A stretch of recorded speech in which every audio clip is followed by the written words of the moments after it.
On March 6, 1943, Lieutenant Junior Grade Jack Kennedy stepped aboard a troop carrier in San Francisco. The destination was Tulagi, part of the Solomon Islands, some 1,100 miles northeast of Australia. He was headed straight into the heart of war.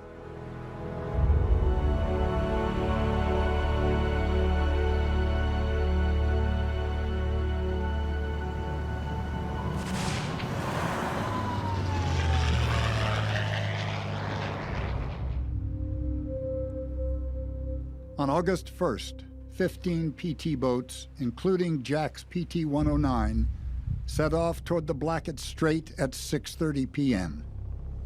Including himself, there were 13 men on Jack's boat. In near darkness, PT-109 became separated from the other PT boats. Jack shut down 2 of the boat's 3 engines to conserve fuel. It would also help the boat remain hidden from the Japanese air patrols looking for the phosphorescent glow left by boat wakes. The enemy they're really worried about is above. And if they make a wake, not only are the aircraft going to see them, if there's enemy ships about, they will also see them. Oftentimes, if the PT boats were deployed and they were waiting for Japanese ships to arrive, they would be idling, meaning they would be operating at 1 engine instead of 3, very low speed, almost idling in place. PT-109 idled. Under the moonless sky, the crew noticed movement on the water in the pre-dawn hours of August 2nd. Jack and his men struggled to identify the shape in the darkness. As the wake grew closer, the outline of a massive ship emerged. Moving towards them was the towering Japanese destroyer, Amagiri. And she is speeding directly towards PT-109. Kennedy tries to turn, but there's really no time. The Amagiri collided violently with Jack's boat. The Japanese destroyer sliced through PT-109, causing fuel to explode into a raging fire more than 100 feet tall. 2 of Jack's men were killed instantly, and the remainder scrambled to escape the flaming wreckage. Kennedy himself is thrown against the bulkhead. He re-injures his already bad back. The Japanese destroyer doesn't even slow down. They just want to get out of there.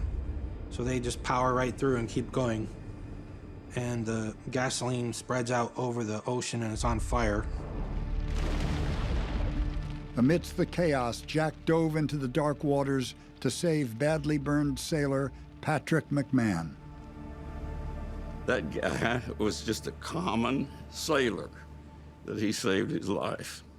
So that's the things that really made me admire him most, I think, his courage.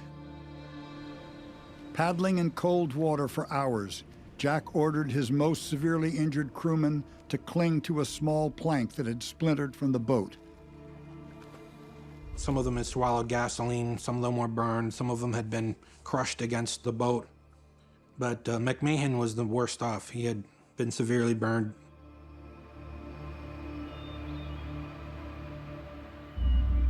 At daybreak the next morning, this small group is still clinging to this wreckage. They're in open waters, and then the wreckage starts to sink. Surrounded by Japanese soldiers on the neighboring islands, they were in a terrifying situation. While floating in the Pacific, Jack and his crew were faced with an enormous decision: continue fighting or surrender to hostile forces. Jack said, "There's nothing in a book about a situation like this. I have nothing to lose." They decided to continue on. Kennedy had a flare gun, which he could have used, but to illustrate the danger they were in, to shoot off a very light will also tell the enemy you're there. They were just as afraid of being captured or killed by the enemy as not being rescued. So Kennedy chose not to shoot off a flare to signal a rescue at that point. Kennedy spots a distant island, and he decides the best course of action is for his group to swim to that island. Jack tied a knot to the wounded Patrick "Pappy" McMahon's life jacket and put the other end between his teeth. It was described by one of the witnesses as if he had done it all the time in his life. He just got a knife out and cut the strap, put the strap of the life jacket in his mouth, and pulled Pappy on his back, his bad back. Jack began the 3.5-mile journey through shark-infested waters. Listening to Kennedy's labored breathing, McMahon didn't know if they could make it. Kennedy replied, "It can be done." We can do this. We can do this. Well, that's what you want, isn't it? A skipper that says we can do this. The morale of the crew is very important, and Kennedy knew that. They need to know somebody's trying to do something. One of us has to try and always be doing something to improve their situation so they don't give up.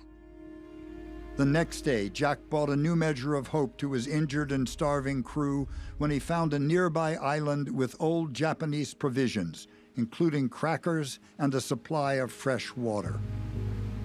Amazingly, on the same day, Jack encountered 2 Melanesian natives, Biku Gasa and Ironi Kumana. They were part of a network called Coast Watchers, providing intelligence on Japanese movements to the Australian Allied forces. Jack inscribed an SOS message on a coconut for the Coast Watchers to relay back to their commander. Jack set off with the natives to a nearby PT boat base on Gomu Island. Kennedy really didn't want to leave his men, but he got in the canoe anyway, and he hid under these palm fronds in the bottom of the canoe. And while they're paddling across the bay towards Gomu Island, a Japanese plane flies down and scouts them. The 2 natives give them the wave, and the pilot left them alone. But Kennedy's hiding under this palm frond, hoping he wasn't seen. They arrive at Gomu Island, and Kennedy hops out of the canoe, and 2 PT boats come by. They pick up Kennedy. Jack led the 2 boats back to Olasana Island to rescue his crew. And by the morning of August 8th, they are back at the American PT boat base, ending the ordeal of the PT-109 sailors. Jack was now a war hero. Bravery and leadership earned him a Navy Marine Corps medal and a Purple Heart. Jack later said the real heroes are not the men who return, but those who stay out there. 2 of my men included. Kennedy comes home a different man in a lot of ways, someone who's been forced to grow up, I think, in a lot of ways, and see the hard side of life that I think he had never, ever encountered as a rather privileged young man in the Boston area before.